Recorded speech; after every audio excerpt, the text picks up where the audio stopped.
وأشهد أن لا إله إلا الله وحده لا شريك له وأشهد أن محمدا عبده ورسوله أما بعد فإن خير الحديث كتاب الله وخير الهدي هدي محمد صلى الله عليه وسلم وشر الأمور محدثاتها وكل محدثة بدعة وكل بدعة ضلالة وكل ضلالة في النار.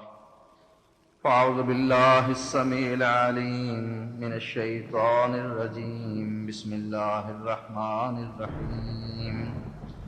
ولا تطع كل حلاف مهين هماز مشاء بنميم مناع للخير معتد أثيم عتل بعد ذلك زنيم.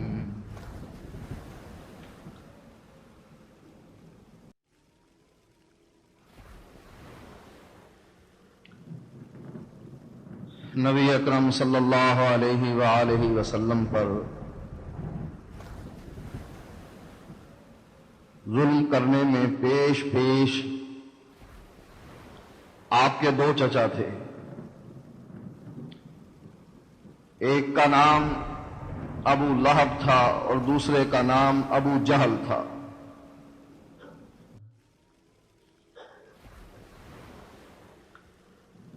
ابو لہب کے بیٹے جو آپ کے داماد تھے، جیسا کہ پچھلے جمعے اس بات کا تذکرہ گزرا کہ انہوں نے محمد الرسول اللہ صلی اللہ علیہ وآلہ وسلم کی بیٹیوں کو طلاق دی. ابو لہب کی بیوی ام جمیل رات کی تاریکی میں جنگل سے لکڑیاں اور کانٹے کاٹ کر لانے والی، رات کی تاریکی میں نبی اکرم صلی اللہ علیہ وآلہ وسلم کے گھر کے سامنے بچھا دینے والی، جس کا تذکرہ رب نے قرآن میں اسی صورت میں جہاں اس کے شوہر کی مذمت ہوئی، تبت یدا ابی لہب وتب ما اغنی عنہ مالہ وما کسب سیصلی نارا ذات لہب وامرأتہ حمالۃ الحطب فی جیدہا حبل من مسد. ابو لہب برباد ہو گیا، اس کے ہاتھ ٹوٹ گئے. ما اغنی عنہ مالہ وما کسب، اس کے مال نے اس کو کوئی فائدہ نہ پہنچایا، جو کچھ اس نے کمایا وہ یہیں رہ گیا. اس کی موت طاعون سے ہوئی اور مکے کی وادی میں کوئی اس کے قریب تک نہیں پھٹکتا تھا. جب یہ مر گیا، لاٹھیوں سے دھکے دے دے کر اس کو ایک گڑھے میں پھینک کر مٹی ڈال دی. سیصلی نارا ذات لہب، دنیا میں اس کی یہ ذلت اور رسوائی ہوئی، قیامت کے دن یہ شعلوں بھڑکتی ہوئی آگ کے سپرد کر دیا جائے. سیصلی نارا ذات لہب، وہ آگ جس کے شعلے اٹھ رہے ہوں گے. وامرأتہ حمالۃ الحطب، اور اس کی وہ بیوی جو لکڑیوں کا گٹھڑ اپنے سر پر اٹھا کر لے کر آتی ہے. فی جیدہا حبل من مسد، اس کے گلے میں بھی کھجور کی رسی کا رسہ بنا ہوا ہوگا، کھجور کے چھال کا، پتوں کا، اور اس کے گلے میں ہوگا، اور یہ بھی اپنے شوہر کے ساتھ جہنم رسید ہو جائے گی. جہاں ابو لہب نبی اکرم صلی اللہ علیہ وآلہ وسلم کو تکالیف دیا کرتا تھا، وہاں اس کی بیوی ام جمیل بھی اپنے خامند کا ساتھ دیا کرتی تھی. ایک موقع پر ہاتھوں میں کنکریاں اٹھا کر لائی. اللہ کے نبی حرم میں نماز پڑھ رہے تھے، ابو بکر صدیق بھی آپ کے ساتھ تھے. ابو لہب کی بیوی آ کر کہنے لگی، اے ابو بکر تمہارا ساتھی کہاں ہے؟ اگر وہ عمدہ کلام پیش کرتا ہے تو میں بھی اس سے بہتر کلام پیش کر سکتی ہوں. کہنے لگی مزممن عصینا وامرہ ابینا ودینہ قلینا. مزممہ، مشرکین مکہ آپ کو محمد نہیں کہا کرتے تھے. محمد کا معنی جس کی تعریف کی گئی ہے. والدین نے نام ہی ایسا بچپن میں رکھا. آپ کے دو نام تھے، ایک احمد تھا، ایک محمد تھا. آپ کے چند نام ہیں جو احادیث میں ملتے ہیں، لیکن بے وقوف لوگوں نے نبی کو رب کے برابر بٹھانے کے لیے جیسے رب نے اپنے 99 ناموں کا تذکرہ کیا، احادیث میں 99 نام آئے، وَلَهُ الْأَسْمَاءُ الْحُسْنَى، اور اللہ کے ناموں کا شمار کرنا ممکن نہیں. ہر اچھا نام میرے رب کا ہے. لیکن احادیث میں 99 ناموں کی فضیلت بیان کی گئی. دوستوں نے بے وقوفی میں جہاں رب کے 99 نام تھے اس کے مقابلے میں نبی کے بھی 99 نام گنوا دی. یاسین، طٰہٰ، یہ نبی کے نام نہیں، یہ حروف مقطعات ہیں جن کے معنی کو کوئی بھی نہیں جانتا. کیونکہ نبی کو رب کے مقابلے میں بٹھانا تھا. بے وقوفی میں وہ نام ذکر کیے جو بے معنی ہے، جس کے معنی کا کوئی پتہ نہیں. آپ کا نام احمد بھی رکھا گیا جس کا تذکرہ قرآن نے کیا، وَيَأْتِي مِن بَعْدِ اسْمُهُ احمد. عیسیٰ علیہ السلام نے کہا میرے بعد ایک نبی آئے گا، اس کا نام احمد ہوگا. اور دوسرے نام کا تذکرہ بھی رب نے کیا، محمد الرسول اللہ.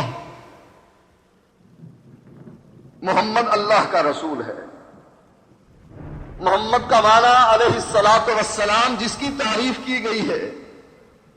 نام ہی اتنا پیارا ہے اور آپ کا اخلاق ہی اتنا اچھا تھا کہ دوست تو دوست، دشمن بھی تعریفیں کیا کرتا تھا. آپ کا چہرہ دیکھ کر آنے والا جو مسلمان نہ ہوا تھا، آپ کا چہرہ دیکھ کر کہا کرتا تھا یہ چہرہ جھوٹ بولنے والا چہرہ نہیں. اشہد ان لا الہ الا اللہ، میں گواہی دیتا ہوں کہ اس کی دعوت سچی دعوت. ابو لہب کی بیوی آپ کا نام نہ لیتی، نام لینے میں چونکہ نبی کی تعریف ہوتی تھی، کہتی تھی مزممن عصینا، ہم نے مزمم کی نافرمانی کی. نبی اکرم صلی اللہ علیہ وآلہ وسلم نے فرمایا میرے رب کا مجھ پر کتنا کرم ہے کہ لوگ مزمم کو گالیاں دیتے ہیں. میں مزمم نہیں، میں محمد ہوں صلی اللہ علیہ وآلہ وسلم.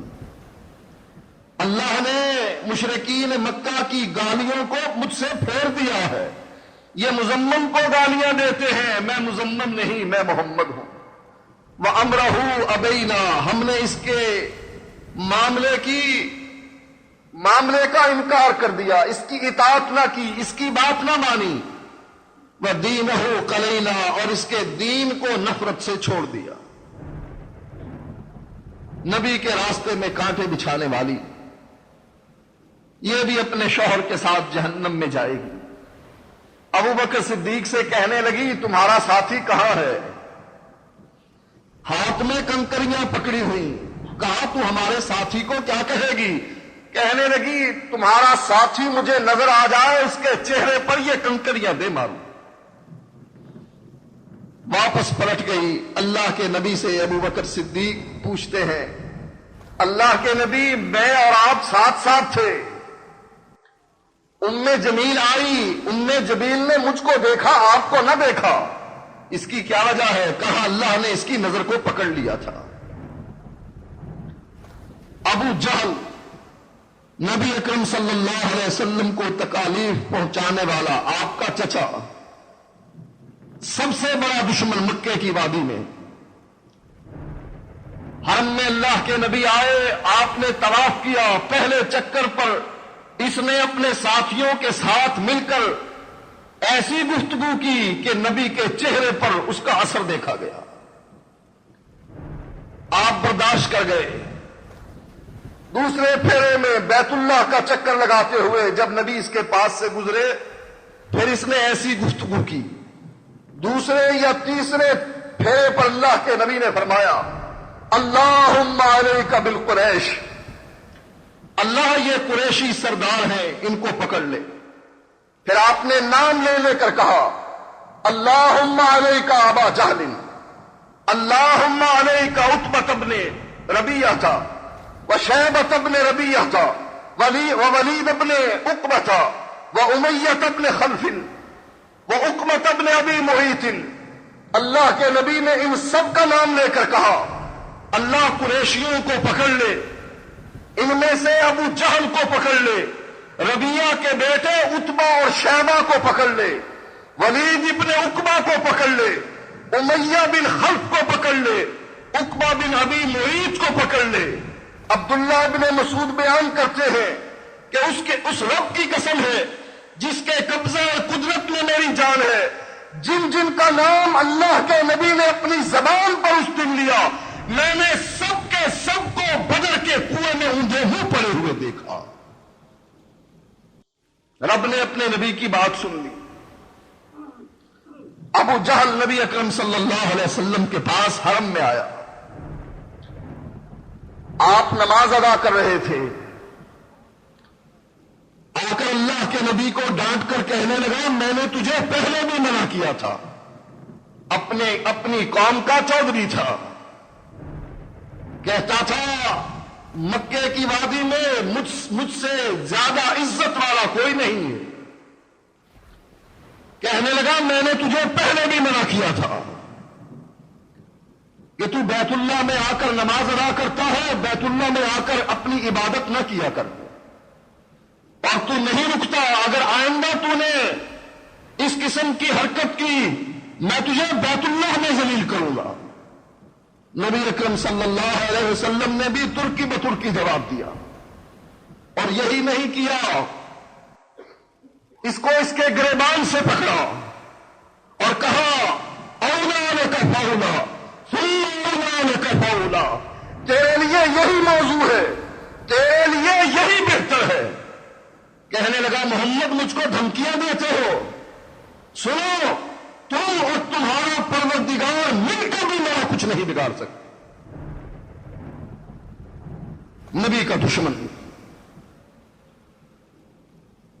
اور بدر میں قوم کا سردار تھا، کمانڈر ان چیف تھا، فوج کا سپاہ سالار تھا. لائق تو یہی تھا کہ اس کو بھی مسلمانوں کی فوج کا کوئی کمانڈر، کوئی اونچے درجے کا، اس سے لڑائی کرتا اور اس کو قتل کرتا. لیکن اللہ تعالیٰ نے بھی اس کو ذلیل کروایا. معاذ اور معوذ دو نوجوان، جنگ نہ جاننے والے، جنگ سے نہ کھیلنے والے نوجوان، پوچھا چچا اور عبد الرحمن ابن عوف کہاں ہے ابو جہل؟ کہا ابو جہل کو کیا کہو گے؟ کہا ہم نے سنا ہے یہ ہمارے نبی کو گالیاں نکالتا ہے، ہم نے اپنے رب سے یہ عہد کیا تھا اللہ جس دن ہم نے ابو جہل کو دیکھا یا وہ رہے گا یا ہم زندہ رہیں گے. چچا بتاؤ تو صحیح. اشارہ کیا کہ وہ ہے تمہارا شکار. جھپتے جیسے باز جھپٹتے ہیں، اور دو نوجوان ابو جہل کو قتل کر کے زمین پر خاک و خون میں تڑپتا ہوا چھوڑاتے ہیں. عبداللہ ابن مسعود رضی اللہ تعالی عنہ مرنے کے قریب ہوا، اس کی گردن پر چڑھ گئے، اس کی گردن کاٹنا چاہیے. کہا چرواہے، بکریوں کے چرانے والے، سردار کی گردن کو ذرا لمبا کر کے کاٹنا تاکہ لوگوں کو پتہ لگے سردار کی گردن. بدبخت مرتے ہوئے بھی غرور اور تکبر کو چھوڑنے کے لیے تیار نہ تھا. نبی اکرم صلی اللہ علیہ وسلم کو امیہ کا بھائی ابی بن خلف، عقبہ بن ابی معیط کا دوست، ایک دن ابی بن خلف نے عقبہ کو نبی اکرم صلی اللہ علیہ وآلہ وسلم کے قریب بیٹھے ہوئے دیکھا، قرآن کی تلاوت سن رہا ہے. اور بدبخت قرآن کی شیرنی، قرآن کی مٹھاس، قرآن کی لطافت، اس کو سننے کے لیے نبی کے پاس ابو جہل بھی آتا، کئی مرتبہ نبی کا قرآن سنتا، لیکن ماننے کے لیے تیار نہ ہوتا۔ اللہ کے نبی ایک دن حرم میں داخل ہوئے، مشرکین مکہ بیٹھے ہوئے تھے۔ اللہ کے نبی نے سورت نجم کی تلاوت شروع کر دی۔ سورت نجم کو سننا تھا کہ مشرکین مکہ قرآن سن کر وجد میں آ گئے۔ اس جیسا کلام انہوں نے سنا نہیں تھا، ہوش و حواس گم ہو گئے، اپنے ہوش و حواس کھو بیٹھے۔ نبی اکرم صلی اللہ علیہ وسلم نے پوری سورت تلاوت کی، آخر میں یہ آیت بھی تلاوت کی، وَاسْجُدُوا لِلَّهِ وَاعْبُدُوا، اللہ کے لیے سجدہ کرو اور رب کی عبادت کرو۔ قرآن کی آیت پڑھنے کے بعد نبی سجدے میں گر گئے۔ مشرکین مکہ اپنے ہوش اتنے گم کر بیٹھے کہ جب نبی سجدے میں گئے خود بھی سجدے میں گر گئے، بے خود ہو گئے۔ عقبہ اللہ کے نبی کے پاس بیٹھتا، قرآن سنتا۔ ابی بن خلف کو پتہ لگا، اس کو گالیاں دی، گالیاں نہ دی، صرف کہا جا جس کے پاس بیٹھ کر قرآن سنا ہے، جس کے ہونٹوں سے نکلتا ہوا تو نے قرآن سنا ہے، جا اس کے چہرے پر تھوک کرا۔ یہ بدبخت گیا وہ چہرہ جس کے بارے میں رب کہتا ہے قد نرا تکلم وجہک فی السماء۔ اے اللہ کے نبی، تو اپنے چہرے کو بار بار آسمان کی طرف اس لیے اٹھاتا ہے کہ کب ہمارا قبلہ بیت المقدس سے بیت اللہ کی طرف مقرر ہو۔ فَوَلِّ وَجْهَكَ شَطْرَ الْمَسْجِدِ الْحَرَامِ، اے نبی جب تو اپنے چہرے کو بیت اللہ کی تبدیلی کے لیے، قبلے کی تبدیلی کے لیے آسمان کی طرف بلند کرتا ہے، ہم تیرے چہرے کو اوپر اٹھتا ہوا خود دیکھتے۔ جا اس چہرے پر تھوک کر آ جس چہرے کا تذکرہ رب نے قرآن میں کیا۔ یہ بدبخت گیا اور نبی کے چہرے پر تھوک آیا۔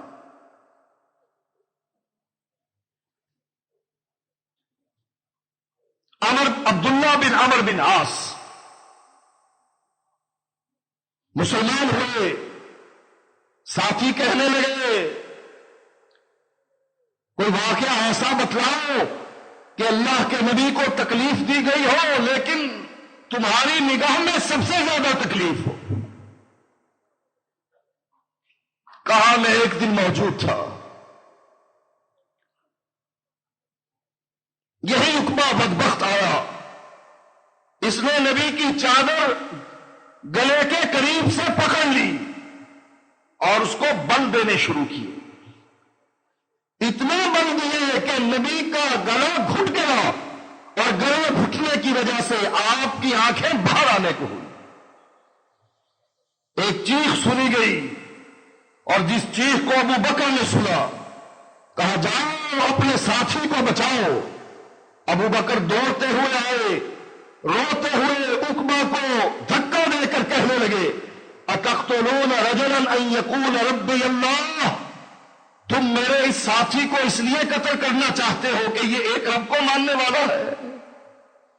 لوگوں نے نبی کو تو چھوڑ دیا، ابو بکر پر پل پڑے، اتنا مارا آپ کے بالوں کی 4 مینڈیاں۔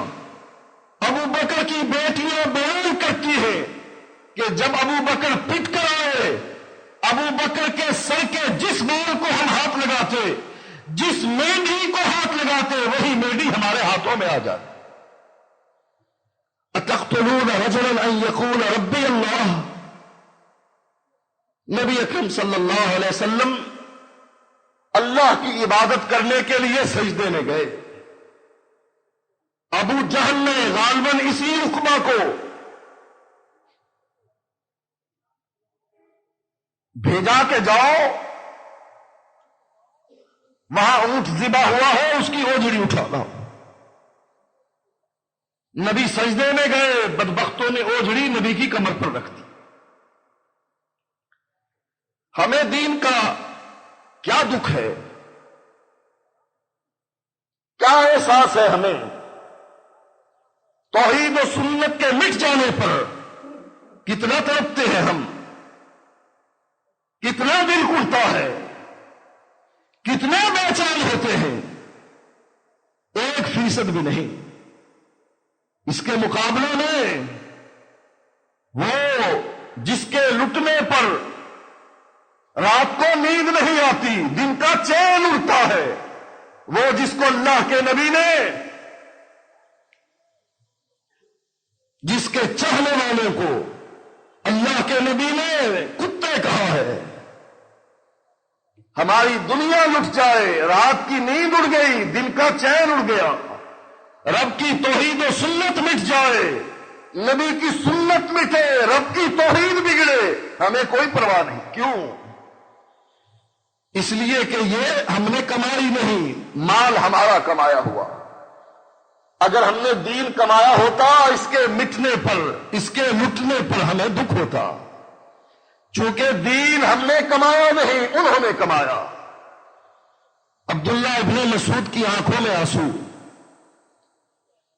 کہا میں بھی دیکھ رہا تھا کہ نبی اوجھڑی کے بوجھ تلے دبے ہوئے، ایمان تو نہ چکا تھا، ایمان کو ظاہر نہ کیا تھا، لیکن مجھ میں اتنی قوت اور طاقت نہ تھی کہ مشرکین مکہ کو ان کا مقابلہ کرتے ہوئے نبی کی کمر سے وہ اوجڑی اٹھاتا۔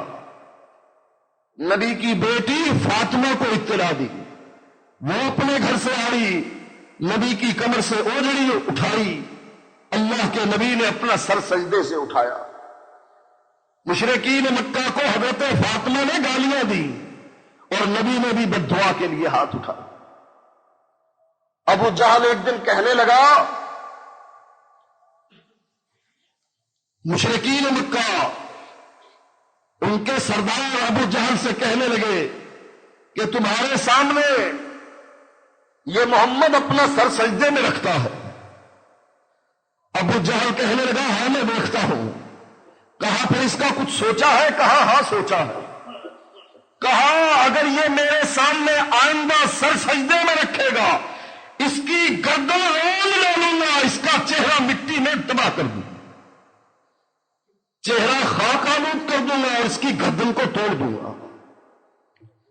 نبی سجدے میں گئے، اپنا سر سجدے میں رکھ کر کہنے لگے سبحان ربی الاعلی۔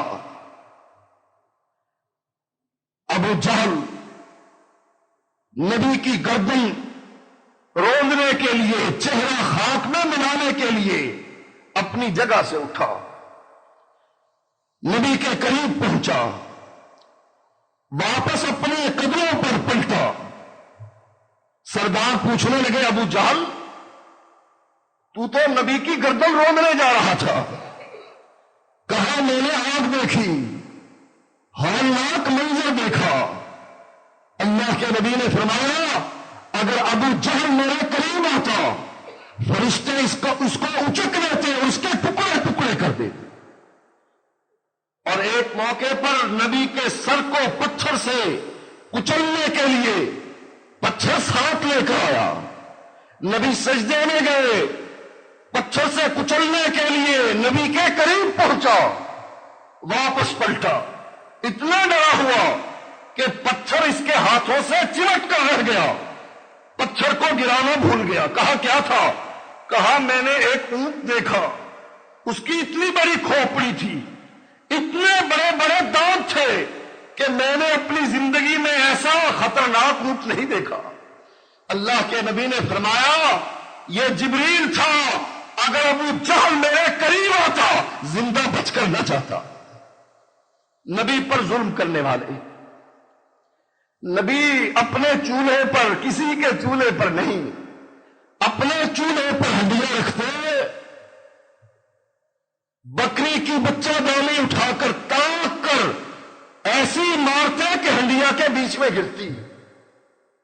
اللہ کے نبی وہ گندگی اٹھا کر لاٹھی پر اپنے دروازے پر آتے اور کہتے، اے قریشیوں، یہ کیسی ہمسائیگی ہے؟ ہمسائے کے یہی حقوق ہوتے ہیں؟ اللہ کے نبی نماز پڑھنے لگتے، یہ نبی پر گندگی پھینک دیتے۔ آپ نے رب کی عبادت کے لیے ایک گھروندا بنا لیا کہ ظالم کھلی فضا میں بیت اللہ میں بھی نماز نہ پڑھنے دیں اور اپنے گھر کی چار دیواری میں بھی نماز نہ پڑھنے دیں۔ مجبور ہو کر ایک چھت بنائی، گھروندا بنایا، اس میں اللہ کے نبی اللہ کی عبادت کیا کرتے تھے۔ یہ ظلم اور زیادتیاں محمد الرسول اللہ اور ان کے ساتھیوں کے ساتھ کی جاتی۔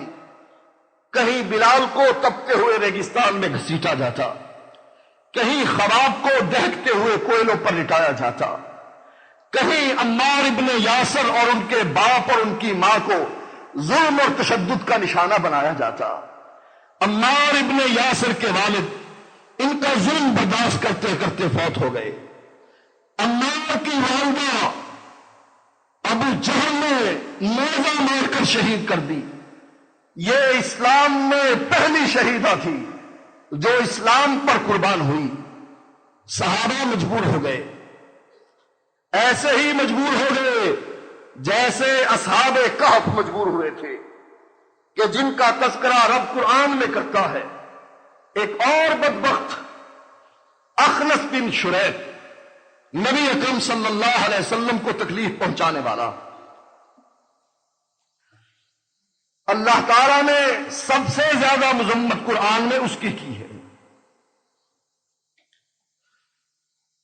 ابو جہل کی، ابو لہب کی اور مشرکین مکہ کی مذمت کی، لیکن اللہ تعالیٰ نے سب سے زیادہ مذمت قرآن میں اس اخنس کی ہے۔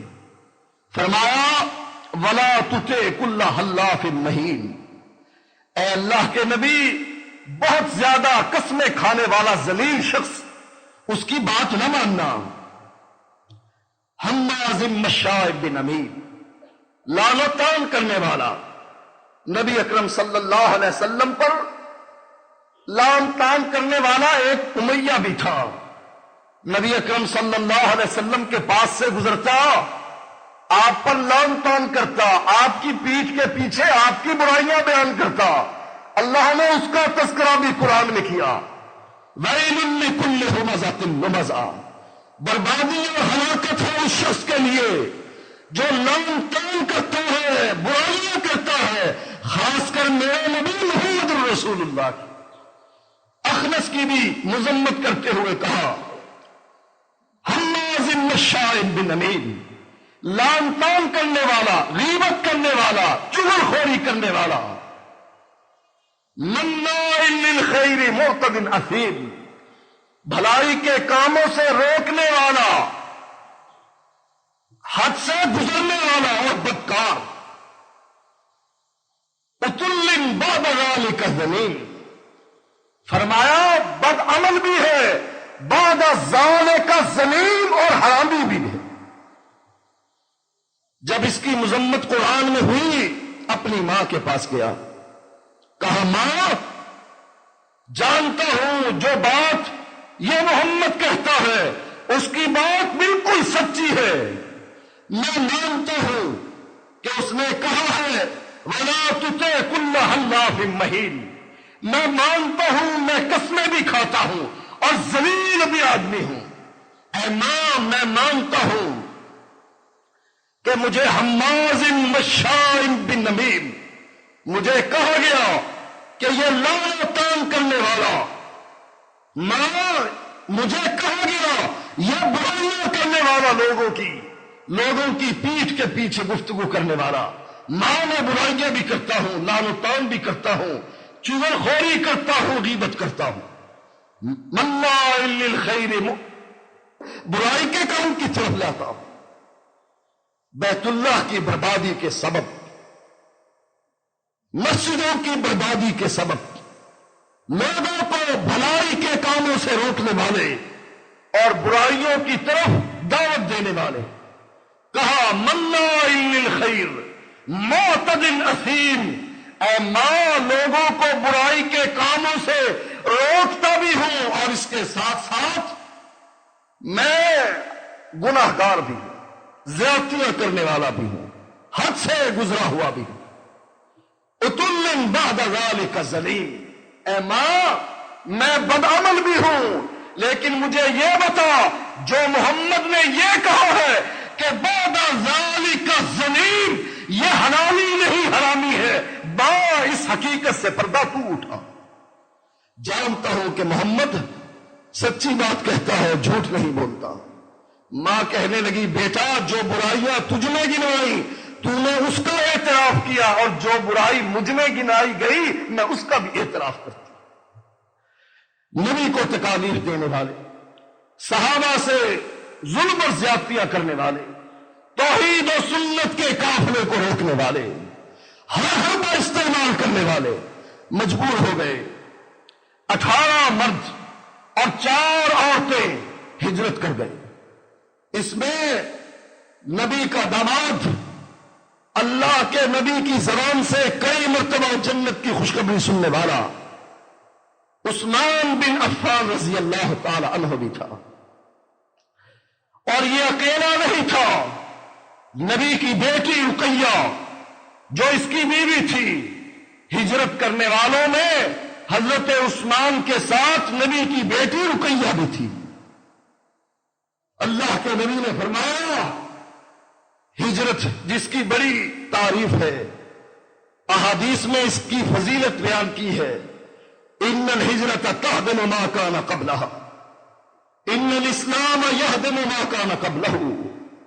ایک آدمی نے نبی کے سامنے اپنا ہاتھ پھیلایا، نبی نے بھی اپنا ہاتھ بڑھایا تاکہ بیعت لے اسلام پر، اس نے اپنا ہاتھ کھینچ لیا، کہا تجھے کس چیز نے مجبور کیا کہ تو اپنا ہاتھ پیچھے کھینچے؟ کہا اللہ کے نبی عمر گزر گئی بتوں کو پوجتے ہوئے، قتل کرتے ہوئے، بدکاریاں کرتے ہوئے، ڈاکے ڈالتے ہوئے، چوری کرتے ہوئے، عمر کے آخری حصے میں آ پہنچا ہوں، اور آپ کی بات سچی مان کر، اسلام کو سچا جان کر میں کلمہ پڑھنا چاہتا ہوں، آپ کی بیعت کرنا چاہتا ہوں، لیکن اللہ کے نبی مجھے کیا فائدہ ہوگا؟ ایک طرف میری پوری زندگی اور دوسری طرف میری زندگی کے چند سال، چند مہینے، چند لمحات، مجھے کیا فائدہ؟ دین بدل کر بھی، آباء اجداد کا دین چھوڑ کر بھی، پھر بھی اگر میں نے پچھلی زندگی کی وجہ سے، پچھلے گناہوں کی وجہ سے اگر اللہ کے نبی میں نے جہنم میں جانا ہے تو میں برادری کو کیوں ناراض کروں؟ برادری بڑی اچھی لگتی ہے، برادری ازم آج کے دور کی گندگی نہیں، یہ پرانے زمانے کی گندگی ہے جس کو لوگوں نے اپنے سینوں سے لگایا ہوا ہے، جس بت کو پوجنے کے لیے اپنے اپنے علاقے میں اس قسم کے کام کر رکھے ہیں کہ توحید مانی رب کی، لا الہ الا اللہ پڑھا، قبروں کو چھوڑا، غیر اللہ سے مانگنا ترک کیا، لیکن برادری ازم کا یہ بت اپنی بغل میں اب بھی چھپائے بیٹھے۔ کہا برادری کو ناراض کر کے، برادری کو چھوڑ کر، آباء اجداد کے دین کو ترک کر کے کیا فائدہ اگر پھر بھی جہنم میں جانا ہے؟ اللہ کے نبی نے فرمایا ان الاسلام یہدم ما کان قبلہ، اے اسلام لانے والے، اللہ نے اسلام کی حیثیت ہی یہ بیان کر دی کہ جو اسلام لائے گا اللہ اس کے پچھلے سارے گناہوں کو مٹا دے گا، سارے گناہوں کو ہی نہ مٹائے گا بلکہ اس کے گناہوں کو نیکیوں میں بدل دے گا، تاکہ اس کے نامہ اعمال میں نیکیاں نئی نہ بھی ہوئی، پچھلی برائیاں جو نیکیوں میں بدل دی گئی وہی اتنی کافی ہوگی جو اس کو جنت میں لے جائیں۔ اسی موقع پر کہا ان الہجرت تہدم ما کان قبلہا، اسی طرح ہجرت بھی پچھلے سارے گناہوں کو مٹا دیتی ہے۔ اللہ کے نبی نے فرمایا آج سے پہلے ابراہیم علیہ السلام نے اور لوط علیہ السلام نے رب کے لیے اپنے وطن کو چھوڑا، اپنی سرزمین کو چھوڑا، ہجرت کی، ابراہیم اور لوط کے بعد اللہ کے نبی نے فرمایا یہ پہلا قافلہ ہے جو رب کے لیے، رب کی رضا کے لیے اپنے گھر کو چھوڑ کر، اپنی سرزمین کو چھوڑ کر جا رہا، ہجرت کر گئے۔ پتہ لگا جب سورت نجم کی تلاوت ہوئی، مشرکین مکہ نے سجدہ کیا، ہجرت کر جانے والوں کو اطلاع ملی، کہا سب مسلمان ہو گئے ہیں، یہ واپس پلٹ کر آئے۔ جب پہنچے 1 میل دور مکے سے، پتہ لگا جھوٹ ہے، کچھ واپس پلٹ گئے، کچھ پناہ لے کر آئے، لیکن ظلم کا بازار پھر گرم ہوا، دوبارہ ہجرت کر گئے۔ 82 آدمی اور 19 عورتیں اس قافلے کے ساتھ تھیں، رب کی رضا کے لیے، اپنا دین بچانے کے لیے۔ اللہ سے دعا ہے کہ اللہ میں ہدایت نصیب فرمائے۔ وآخر دعوانا